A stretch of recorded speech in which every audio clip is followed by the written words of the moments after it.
First year art भूगोल part 1 lesson number 5 खनिज और शैल हम अध्ययन कर रहे हैं। पिछली वीडियो में मैंने आपको बताया आग्नेय शैल का वर्गीकरण। स्थिति के आधार पर आग्नेय शैल 3 प्रकार की होती है, पातालीय आग्नेय शैल, मध्यवर्ती आग्नेय शैल और बाह्य आग्नेय शैल। ये 3 प्रकार की मैंने शैल बताया है।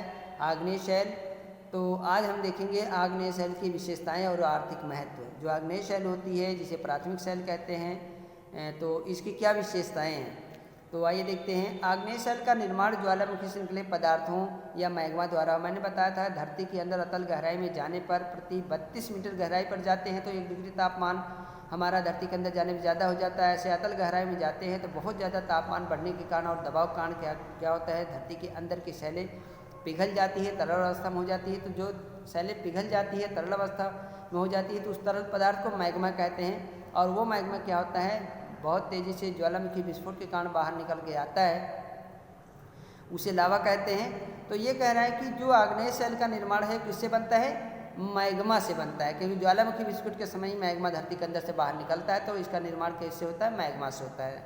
नंबर 2, इन शैलों में परतें नहीं होती हैं वरन विभिन्न आकार के रवे पाए जाते हैं जिनका कोई क्रम नहीं होता। देखिए आग्नेय शैल जो होती है, क्योंकि धरती के अंदर ज्वालामुखी के विस्फोट से बनती है, तो इस विस्फोट से आकर रंध्रों में, दरारों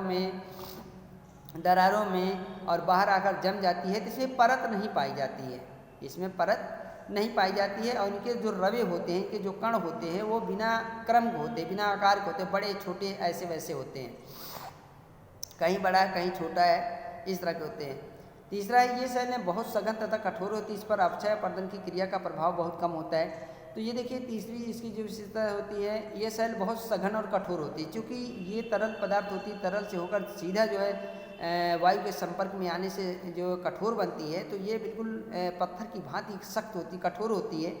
इस पर अपक्षय अपरदन क्रियाओं का प्रभाव बहुत कम होता है, यानी जो पत्थर की तरह हो जाती है जब शैल होती है, आग्नेय शैल से मैग्मा निकल के बाहर जब जम जाता है, पत्थर की तरह कठोर रूप धारण कर लेता है, तो अपक्षय और अपरदन की क्रियाओं का प्रभाव बहुत कम होता है। यानी इन शैलों का जो विघटन होता है बहुत कम होता है, बहुत मुश्किल से। ऐसा नहीं कि विघटन नहीं होता है, विघटन होता है लेकिन बहुत कम होता है। यानी जैसे कोमल मिट्टी है, कोमल मिट्टी क्या होता है, जैसे बारिश होती है तो बारिश के कारण क्या होता है, बारिश के तेज मूसलाधार वर्षा होने के कारण कोमल मिट्टी कट कर बह जाती, कट कर बहती जाके दूसरी जगह जमा होती है, इसमें परत पड़ जाती है। लेकिन ये आग्नेय शैल है, क्योंकि कठोर चट्टान है, पत्थर की तरह होती है, तो इसका कटाव बहुत कम होता है, चाहे वायु के द्वारा, चाहे जो है जल के द्वारा, चाहे हिमानी के द्वारा, तो इसका कटाव नहीं होता है। मतलब इसमें अपरदन और अपक्षय की क्रियाओं का प्रभाव बहुत कम होता है।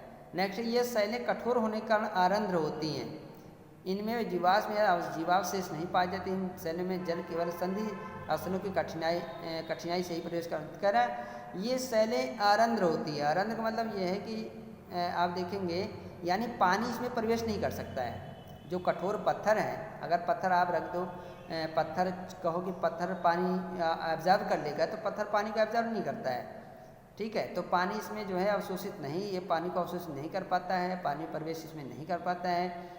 जीवाश्म और जीवावशेष नहीं पाए जाते हैं। जीवों के जो अंश हैं, वनस्पतियों के सड़े गले अंश हैं या जो जीव होते हैं, वो इसमें नहीं पाए, क्योंकि ये बिल्कुल आग से तप्त आग से जो है ठंडा होकर बनती है, तो इसमें जीवाश्म नहीं पाए जाते हैं।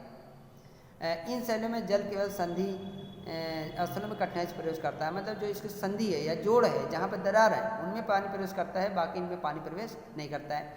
ये शैलें सघन एवं स्थल होती हैं। ये शैलें बहुत सघन होती हैं, मतलब इनका जो घनत्व बहुत ज़्यादा होता है,